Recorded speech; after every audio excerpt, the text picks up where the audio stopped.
রাজশাহীর মধ্যে এইরকম ডিজাইনের ড্রেসিং টেবিল শুধুমাত্র পাবেন বান্থায়ে, আর কোথাও পাবেন না এত সুন্দর সুন্দর ডিজাইনের। হ্যালো এভরিওয়ান, আসসালামু আলাইকুম। তো আপনারা কেমন আছেন? তো আমি এই ভিডিওটা শেয়ার করব করে এখনও করা হয়নি, অনেকদিন আগের ভিডিও এটা। তো ড্রেসিং টেবিলগুলো দেখে আমি প্রেমে পড়ে গেছি, বাট আমার ঘরে তো ড্রেসিং টেবিল আছে, আর যেটা আমি মন মতন করে তৈরি করে নিচ্ছি এটা বানাই। তো এর জন্য আমার আর ঘরে জায়গা নেই, আর নিয়ে কি করব।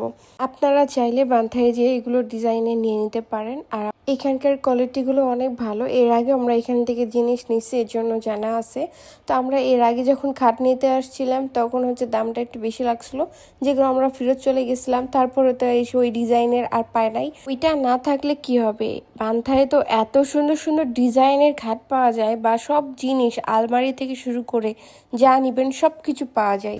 ফাইনালি খাট নিতে আসছে অনেকদিন পর। এগুলো না, আমরা এটা পছন্দ করছি,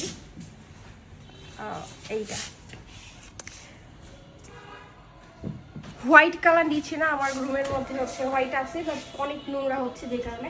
আর এখানে অনেক কালেকশন আছে। রাজশাহীতে আমি ঢাকায় আমার মনে হচ্ছে ঢাকায় সেটেল হয়ে যায় বেটার হবে, কারণ রাজশাহীতে এরকম কালেকশন আমি কোথাও দেখি নাই, যে এইগুলো এত সুন্দর সুন্দর কালেকশন রাখছে। সব দোকানে একটা বা নাইও এরকম আছে, কিন্তু এরকম কালেকশন কারোর দোকানে নাই। বান্থায় আছে। আই লাভ বান্থায়, প্রেমে পড়ে গেছি আমি, কারণ এখানে সব কিছু পাওয়া যাচ্ছে। বাট অন্যান্য জায়গাতে বলছে যে অর্ডার দিয়ে রাখতে হবে, তারপর বানাই দেবে। বাট আপনারা আসলে রাজশাহীতে যারা এগুলো খাট পছন্দ করেন, আপনারা বান্ধায় পেয়ে যাবেন। অনেক ওয়াও ওয়াও কালেকশন আছে, আর চাইলে আপনারা অর্ডার করতে পারবেন। গাইস, আমার চোখ দিয়ে পানি হয়ে যাচ্ছে। এই খাটটা অনেক সুন্দর, বাট এটা ছোট অনেক না। বাট এটা কত আছে? 5x7। এটার মনে বেস্ট হইতো আমাদের জন্য। হ্যাঁ বলছ। এই খাটটাও সুন্দর, বাট এইটার জন্য ভালো লাগছে না। কালেকশন আমার অনেক ভালো লাগছে, বাট এর আগের বার যখন আসছিলাম নিতে, তুমি আমাকে নিয়ে দাও নাই, তখন আর বেশি জুস কালেকশন ছিল।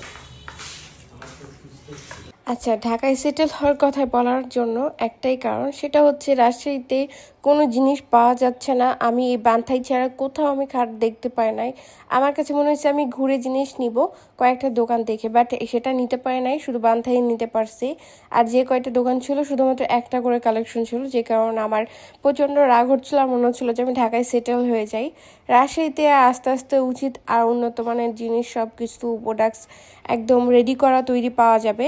তো এমনটাই করা উচিত। তো যাই হোক, অনেকেই আছে যে বানাইতে দিলে সেম পায় না, এটা নিয়ে অনেক ঝামেলা হয়, যেমন আমার সাথেই হয়েছিল।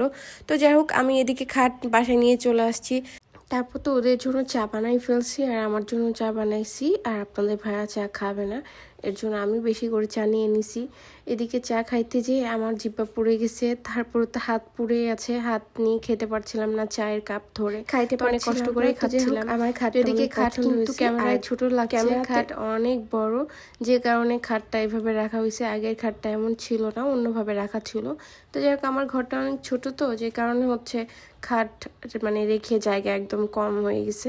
কিন্তু কোনো ব্যাপার না, কারণ এই রুমটাতে আমরা দুজনেই থাকি, আর আমাদের বাসায় কিন্তু আমরা 3 জনেই থাকি, ছোট কোনো বাচ্চাও নাই বা আরও কোনো কেউ নাই, যে কারণে কোনো সমস্যা হয় না। আমাদের বাসায় কিন্তু 3টা রুম, 3টা রুমে আমরা আলহামদুলিল্লাহ ভালোভাবেই থাকি। আর এই রুমটা একটু ছোট, বাদবাকি রুমগুলো ঠিকই আছে। বেডটা কেমন হয়েছে অবশ্যই কমেন্টে জানাবেন। তো এই পর্যন্ত ছিল ভিডিও। আল্লাহ হাফেজ।